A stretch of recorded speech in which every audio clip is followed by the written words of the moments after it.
Halo para pecinta ikan hias. Pada kesempatan kali ini saya mau membahas mengenai garam ikan ya. Ini sehubungan juga karena ada request permintaan dari Greatest Me Alive. Wah, nickname-nya keren ya, Greatest. Oke, requestnya begini. Bahas fungsi garam ikan untuk treatment air penampungan kok. Oke. Kita, para penghobi ikan sebenarnya sudah akrab ya dengan yang namanya garam ikan. Garam ikan ini adalah garam yang masih murni, yang belum diberikan iodium menjadi garam dapur. Jadi walaupun sama-sama NaCl, tapi tetap jangan gunakan garam dapur ya. Malah berbahaya buat si ikan nanti, karena sudah ada tambahan iodiumnya. Selain garam ikan, ada lagi yang kita kenal sebagai garam Epsom.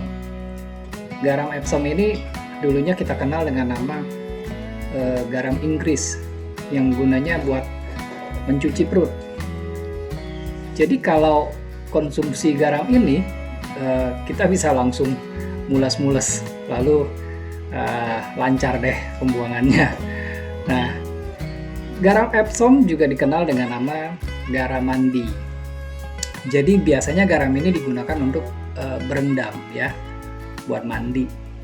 Karena kandungan magnesiumnya mampu membuat sensasi rileks. Karena dia melemaskan otot-otot atau jaringan yang kaku. Terutama pada jaringan daging yang mengalami pembengkakan. Itu sebabnya garam Epsom ini sering dipakai buat mengobati ikan yang terkena penyakit dalam seperti dropsy atau SBD ya, swim bladder disorder. Nah, karena biasanya dropsy dan SBD ini akan mengalami pembengkakan.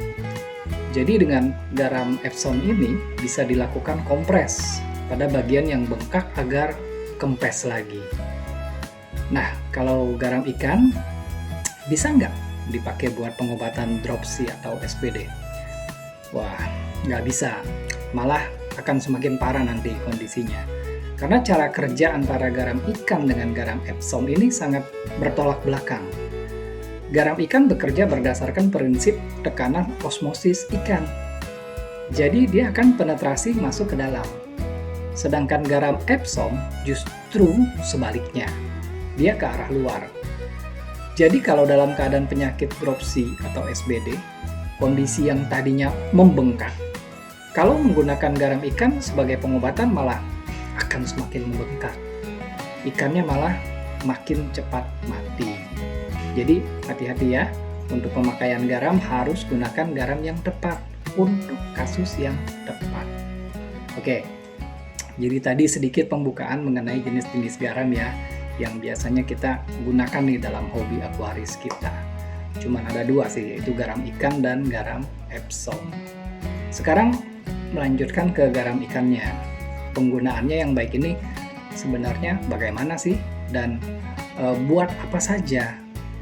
Nah, kalau tadi dari pertanyaannya dihubungkannya kan dengan penampungan air. Ya ini boleh-boleh saja. Yang penting dan perlu diingat adalah setelah treatment dengan garam ikan di penampungan air, jangan langsung airnya dipakai buat ikan kita ya. Kenapa? Ya karena garam ini sebenarnya membunuh bakteri. Dia nggak pandang bulu bakteri apa yang dia bunuh, apakah bakteri baik ataukah bakteri jahat yang berupa bakteri patogen atau penyakit. Jadi si garam ini nggak nanya-nanya dulu baru membunuh. Kamu bakteri apa? Nggak begitu. Pokoknya semua makhluk bersel tunggal akan kena efek mematikan dari si garam ini. Jadi seperti plankton, mikroalga yang nantinya akan menyebabkan air di penampungan jadi berlumut, ini akan mati atau terkena dampaknya oleh garam ini. Tapi ada juga yang mencuci toren airnya dengan menggunakan air garam yang dimasak, lalu disiram ke dinding toren bagian dalam agar lumut-lumutnya mati. Ya ini sih sebenarnya dengan air panasnya aja juga udah mati ya lumutnya, nggak perlu pakai tambahan garam. Cuma adanya tambahan garam di sini untuk menjamin bakterinya juga mati semua. Karena setelah lumut mati akan memancing pertumbuhan mikroorganisme lain sebagai pengurainya kan. Nah, itu kalau di toren air ya, waktu pembersihannya kira-kira kayak gitu. Nah, itu sebabnya garam ini biasa dipakai buat treatment air di penampungan. Selain itu juga bisa untuk menstabilkan pH ya, karena garam ini pH-nya netral. Jadi bila air sumber yang masuk ke tempat penampungan pH-nya lagi jelek, terlalu rendah atau terlalu tinggi, bisa agak netral setelah diberikan garam ikan ini. Jadi inti utamanya itu ya, satu untuk kesehatan air, jadi dia membunuh mikroorganisme yang ada di tempat penyimpanan air, termasuk otomatis memberantas lumut nih. Dan yang kedua adalah untuk menetralkan pH ke angka yang aman. Nah, walaupun sebenarnya kalau langsung dipakai tidak akan membunuh semua bakteri yang ada 100% sih. Karena biar bagaimanapun konsentrasi garam yang ditambahkan seberapa banyaknya kan perlu ditakar ya. Jadi kita perlu angka amannya ya. Nah, garam ini sebenarnya memang termasuk dalam bagian perawatan, terutama pada kolam ikan ya. Kalau pada akuarium menurut saya tidak usah. Karena apabila alasannya untuk mengobati ikan yang sakit, akan tetap lebih baik kalau dilakukan di wadah karantina. Jadi ikannya dipindah, diobati di wadah karantina. Jangan diobati langsung di akuariumnya. Ini akan menghancurkan kestabilan siklus nitrifikasi yang sudah sepenuhnya tercapai selama ini. Belum lagi bila di filtrasi kita itu ada media kimia atau chemical ya. Misalnya arang karbon aktif atau batu zeolit. Media-media ini bila kena larutan garam justru akan melepas kembali sejumlah racun yang selama ini udah diserap saat menetralisir sebelumnya. Jadi benar-benar sangat disayangkan. Selain mengacaukan sistem yang sudah matang, juga ada resikonya kan berarti. Nah, tetapi kalau kolam ini cara pandangnya berbeda ya. Apalagi ikan yang dipelihara itu misalnya adalah ikan koi. Kalau satu ikan aja dipindah ke wadah karantina, wadah karantinanya aja mungkin udah sebesar akuarium atau bahkan melebihi.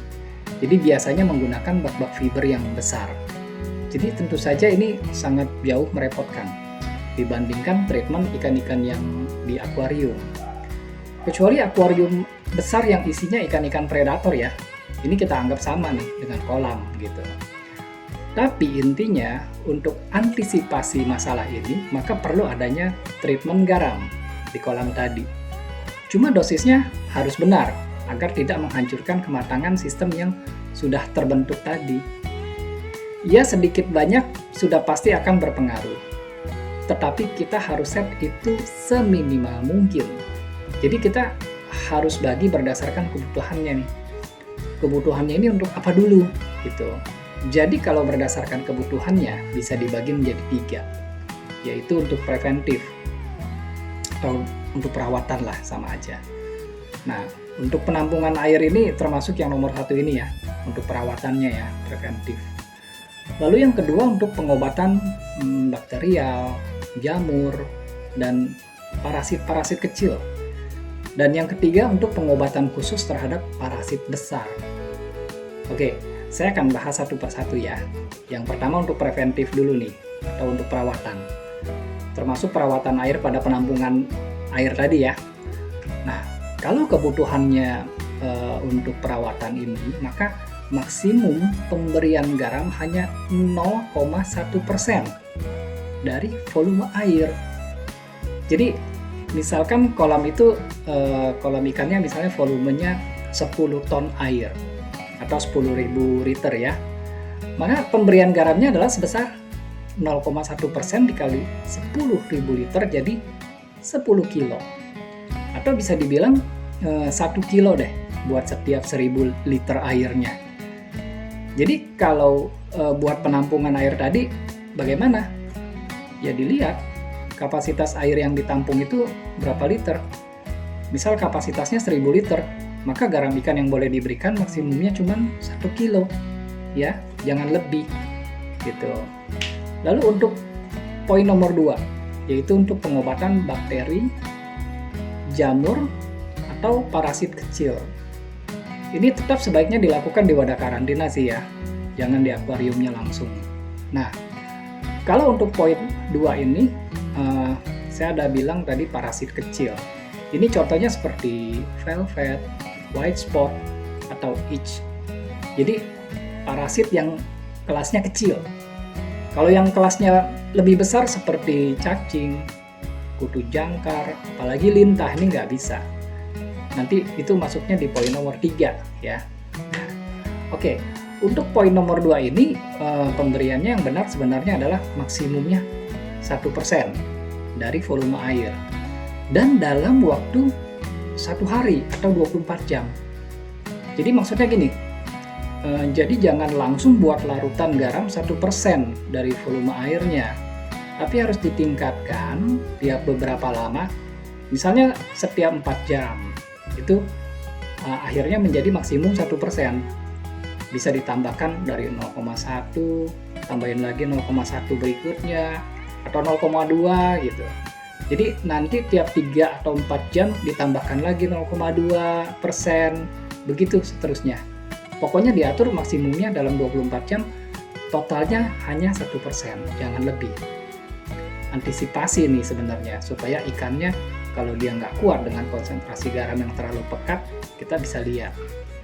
Oke, sekarang lanjut ke nomor 3 ya, yang paling berat, yaitu untuk serangan parasit yang kelas besar. Kalau ini tidak bisa dilakukan lama-lama, jadi tidak boleh direndam seharian atau 24 jam, karena konsentrasi garamnya cukup pekat dan perlu diperhatikan lebih seksama. Jadi dosis yang diperbolehkan adalah 2,5%. Itu pun maksimum hanya 5 menit. Jadi jangan patokan 5 menitnya ya, harus diawasi.